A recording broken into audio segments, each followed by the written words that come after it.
So good afternoon, sir. My name is Syed Abdullah.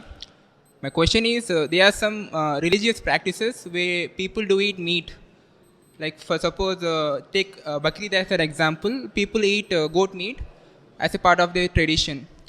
So how can they become vegan? Like what's the way of becoming vegan for them? Their way of becoming vegan is just the same way for everybody else. I honestly believe that tradition, culture, and religion cannot be used as an excuse to hurt another human being or an animal. See, if someone wants to follow their religious beliefs and that whatever they are doing is not disturbing anybody, let them do. They have the right to. No one can say that to them. If they want to do prayers 5 times a day, that's their choice. If they want to read a particular holy book, that is their choice. How can I intervene in that? But saying that it is their right and they will use their religion as an excuse or tradition as an excuse to enslave, exploit and murder somebody else is not their right. Taking away the rights of animals is not our right, that's a violation. So religion cannot be used as an excuse. It's completely wrong. Yeah. Like it's part of tradition, right? Like it's been happening for so many years. So because of a vegan idea, we can't change the tradition of some religion. We must. So here's the thing. First of all, what is tradition? Can you define the word? First, I'll give you a chance, then I'll say it for you. Like people follow a particular type of ritual or thing. Correct, you're right. So it happens like this. If one person has a point of view, it's called as a belief. When he acts on it, it's a belief. If I now teach this belief to my children and their children, it becomes tradition. If this tradition is now taught to everyone around us, it becomes culture. So culture is basically one person's point of view from many thousands of years ago. And all I'm saying is we should be open-minded to questioning and seeing whether this point of view is right or wrong. Now, right or wrong is a different question. My only question to you is it violent for the animals or not? Yes. It is. So right now, there could have been traditions and reasons to do certain things thousands of years ago. We don't know about that. But today, right now, in this modern society, instead of doing that, would it not be better to accept the reality that, hey, you know what, this is my tradition, it is violent, maybe I will try doing this in a different way. In fact, if I'm not wrong, you mentioned Bakrid, right?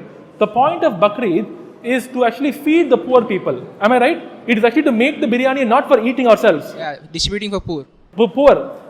Like I showed you in the chart there, don't you agree? How much rupees is a good goat? I know some goats that come for like 2 lakhs and all, right? Yes. Yeah. So say you're buying a goat for worth like some 50k, even 1 lakh. If you use that 50k or 1 lakh to buy only plant-based food, how much more poor people you can feed? If the aim is to feed the poor, let's feed the poor with plant-based food.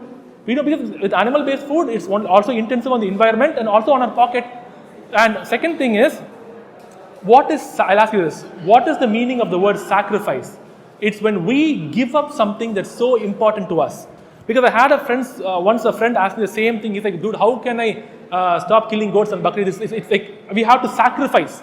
I told him, bro, you going to the market and buying a goat worth 1 lakh and killing is not sacrifice. You go and join the army, sacrifice your life for the country. That is sacrifice. I told him, give me your phone, I'll break it, sacrifice your phone. He will not give up his phone, his money or his comfort.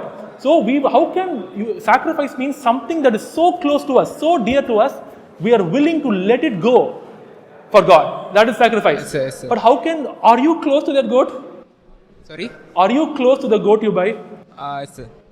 You are saying you buy a goat in the market and you have an emotional connection towards the goat? I can't able to hear you, sorry. Oh, I'm so sorry. My point is, are you close to the goat you buy? Are you emotionally connected to the goat? No. So that's not a sacrifice, right? In fact, the story of Ibrahim, you know the story. He goes up the mountain to sacrifice who? His son. Yes, sir. And God says, no, I'm testing you, take the goat. So I will say to people, go to sacrifice your son. If God stops you and gives you a goat, go ahead. I am no one to intervene with God. But that won't happen, right? So then I am saying, let's think of it now in a more modern way. We don't have to reject all the holy texts and stuff. Let's try to take it in a different way. For example, when you mention culture, think of this. Untouchability is a blight in human history. Was a part of culture. Sati was a part of culture. Violent? So we reject them. Similarly, animal exploitation, we as civilized human beings should accept that it is violent. And therefore, let's stop doing this. Yes, sir. Yes, sir. Thank you, sir. Thank you so much.